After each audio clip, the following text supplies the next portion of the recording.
जोंनि जेसेबांनाखि सुक्तिफोर जादोंमोन दिनैसिम मोनथाम सुक्ति जालांबाय गोदोनि मोननै सुक्तियाव बिटिआरनि बायजोआव थानाय सासेबो बर'आ बिनिफ्राय बेनिफिट जानो हायाखै खिन्थु थामथि बर' गोजोन गोरोबथा जाबाय जिहेतु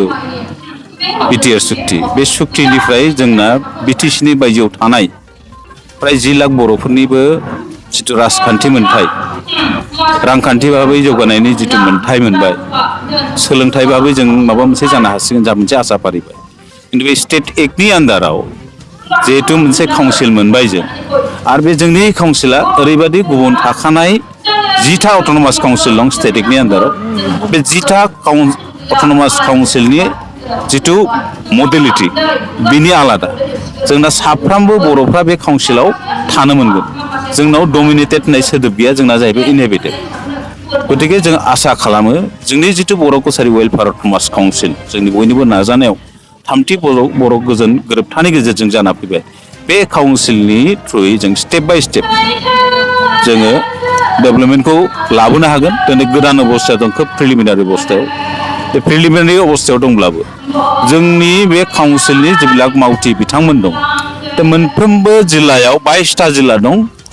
गं 22 जिल्ला दं गं 22 जिल्लाजों लोगोसे बराक भेलियाव थानाय ब्रु रियांफोरखौबो सरजाबफाना लादों बे एसेल' रांखौनो बे बराक भेलियावबो जौगाथायनि थाखाय बे रांखौ बाहायनाय जादों आरो मोनफ्रोमबो जिल्लायाव एसे नङा एसेब्लाबो डेभेलपमेन्टनि खामानिखौ बे थाखाजोंनो मावनो हादों इयुनाव सानदों जोङो इयुनाव जुदि जोंनि भिलेज नटिफिकेसन जायोबा इलेक्सन जायोब्ला बे इलेक्सननि थ्रुयै मोनसे गोग्गोम माबा जायोबा फान्डिंखौ जों जथेस्थ' मोनगोन पपुलेसनखौ नायनानै गतिके जोंनि जिबिला खामानि जों जिहेतु बिटिसि नामाव बन्सित जाना दंमोन गोबां बोसोर बेखिनिखौ जों 10 बोसोरसोनि गेजेरावनो सुफुंलायनो हागोन होननानै जोंहा मोनसे फोथायनाय दं नैबे समाव इन्टारिम काउन्सिल जा सोलिगासिनो दङ बेयाव नोंथांमोना मा हाबाफारिखौ दिनै मावखो बा मावगासिनो दङ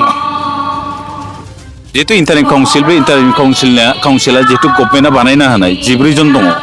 बे काउन्सिलनि थ्रुयै जिहेतु एसे फान्डिं हरदों 13.5 कोटि बे रांखिनिजोंनो बे इएम माखासेफ्रा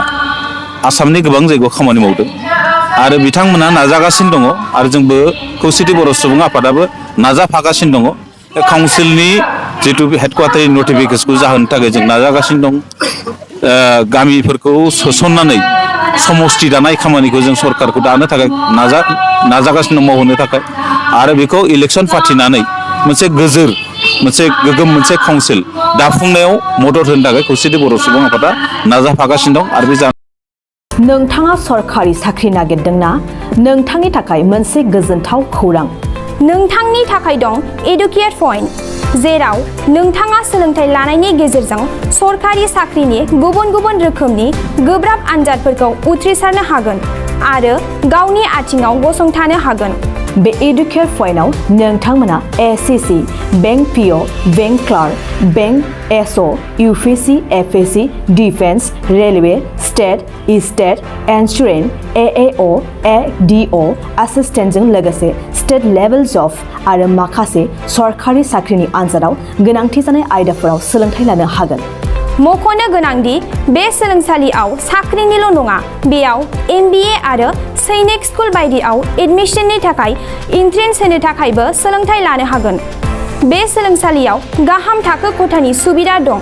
आरो सम मथे नोंथांनि सोलोंथाइखौ बे सोलोंसालियाव होनाय जागोन बेखौबो मिथिनांगोन दि बे एडुकेट पइन्टआव सोलोंथाइ लानानै बावैसो 2021-22 मायथाइनि एसएससि जिडिनि आनजादाव गासै 11 सा सोलोंसाफोरा उथ्रिसारनो हादों बारा नङा गासै 15,000 रांजोंनो नोंथाङा बे सोलोंसालियाव 6 दानसिम सोलोंथाइखौ लानो हागोन बे सोलोंसालिया क'क्राझार बरपेटा रड गवालपारा आरो बङाइगावआवबो दं क'क्राझाराव सोलोंथाइ लानो गोसो गुदुं जानाय सुबुंफोरा 70020261133